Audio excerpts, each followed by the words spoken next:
even the best concepts or ideas or plans or methods, they require application. And I was sitting in the coffee shop eating my chocolate donut, which I have every morning, quadrant 2, high enjoyment, high calorie content, high calorie density. And I got to thinking, how did I get here? And the reason I was actually thinking about this is because, when I'm trying to help somebody and I'm trying to share my knowledge and my experience to help the other person get what they want, right? I need to be able to understand how to communicate to that person who is a beginner. And the thing that a lot of experts forget is what it was like to be a beginner. A lot of experts forget what was the path they actually took to arrive at this seemingly effortless level of understanding and doing that they can get results anytime, anywhere, blah, blah, blah, And so I was thinking about this and I went back and I'm like, well, I'm always talking about the food enjoyment matrix and the 4 lenses of fat loss. And I was like, well, I actually didn't just start off in 2008 knowing that. That actually, that was not, that didn't happen until 2020 where I put that down on paper. And so in 2008, I didn't even track. I knew about calories, but I didn't track them. I never thought about doing that. I still believed at that time that certain foods were going to make me more lean, and certainly foods were going to make me fat. I remember thinking, if I eat bread, I'm going to get fat. And the first thing that actually worked and by the way, prior to 2008, there was I would say even late 2008. Prior to that, I could get 0 results. I did not get any results, and I struggled. And I just did stuff, and I quit, and I started, and it was terrible. I bought the magazines. I went to the YMCA. There was one incident where I paid this guy $600. This bodybuilder, he's huge. $600, and he gave me a piece of paper that had, some basic workouts. There was no instruction or explanation. It was just, here you go. And on the other side was a menu consisting of, eat chicken breast and yams. It was 6 times a day or something like that. And I was like, okay, well, I can tell you, I took that piece of paper and I tried to make one attempt at making chicken breast and yams, and I wanted to throw up because it was so disgusting. And I was like, stop. Obviously, I didn't. I wish I still had that piece of paper because it would be hilarious. But anyways, I remember the conversation I had with Jason Khalipa in early 2009, when my good friend, one of my best friends, Gary, who I met in acting class, told me he was working out at NorCal CrossFit and that I should go check it out.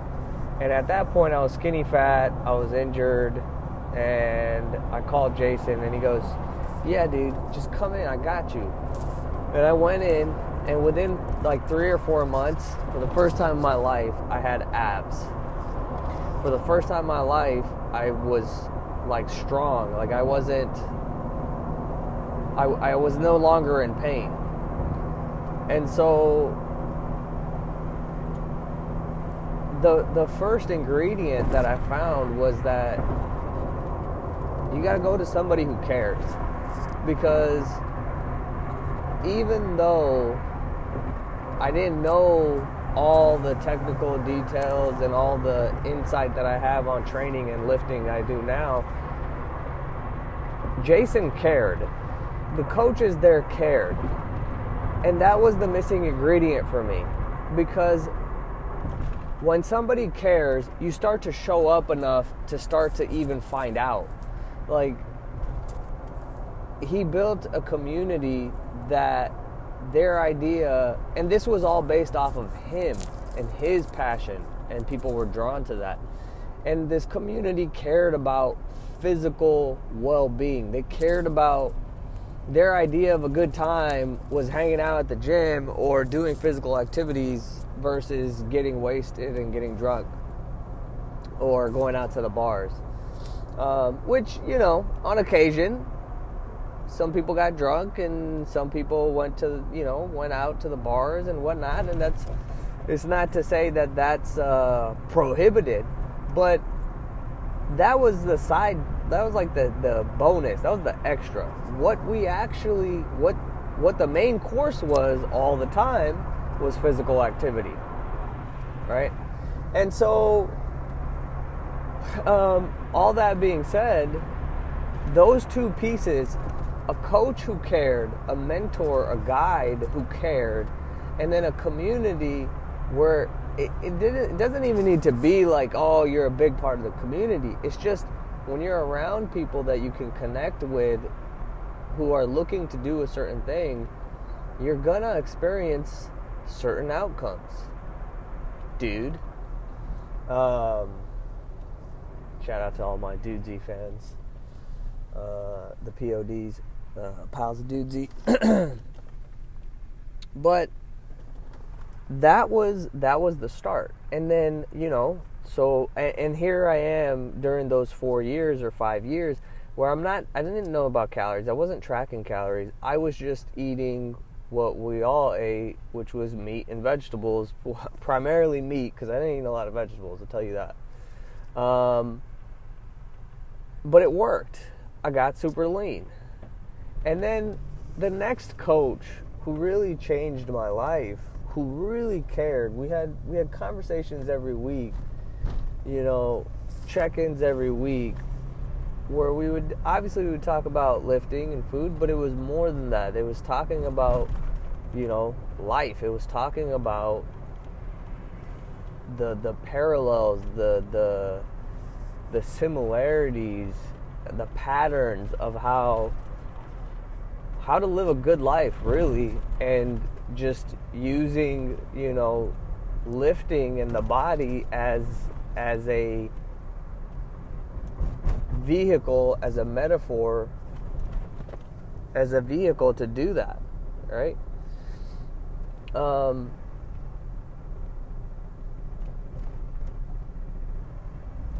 I remember I got a Christmas or a birthday card one time from a client who, and on that card it said, "Life's great end is to be in action," or something like that. And I've always thought about that card, and it goes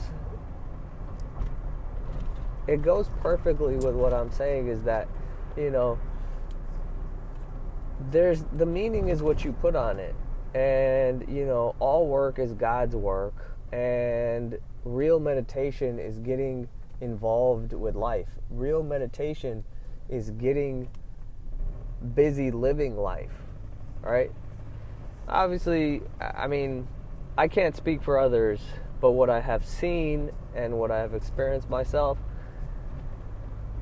I've never really meditated because I don't think that's the key. I think finding out the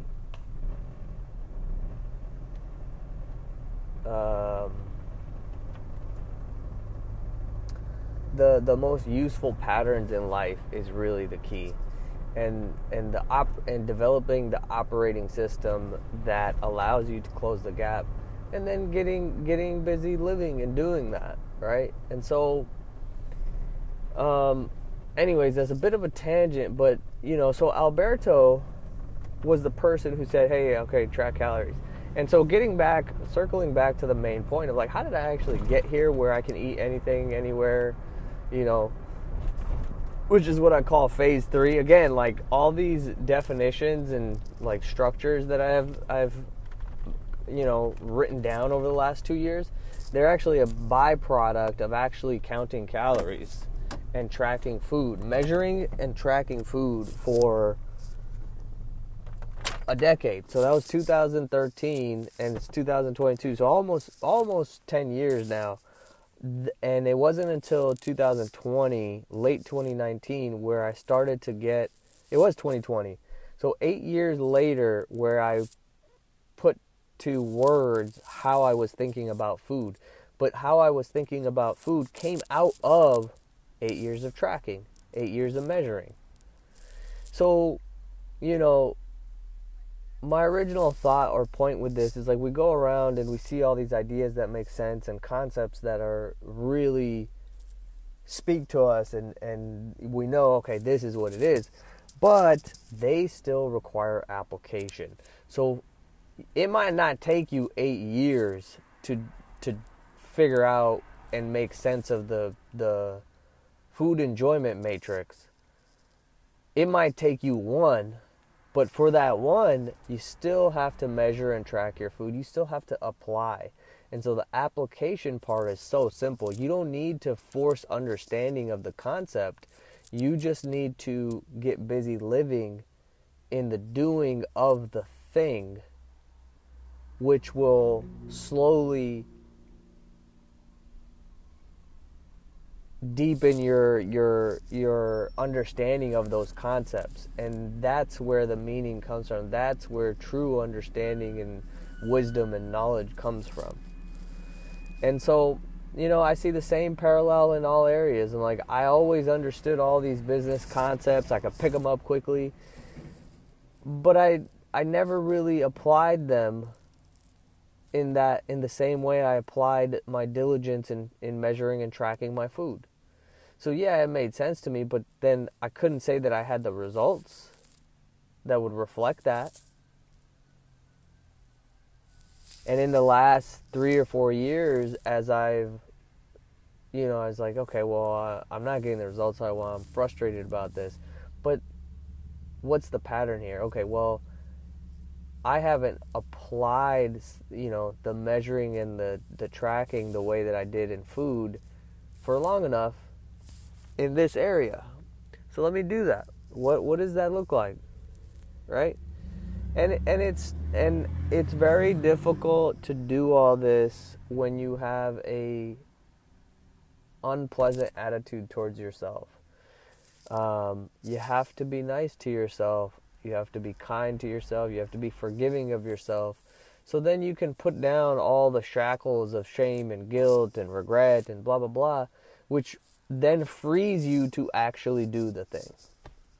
But anyways, that's my thoughts for today. I'm like, if you are a person who, maybe stuff like the food enjoyment matrix makes sense, the 4 lenses of fat loss makes sense, but that's not going to be the thing. That's just to help you understand what's going on.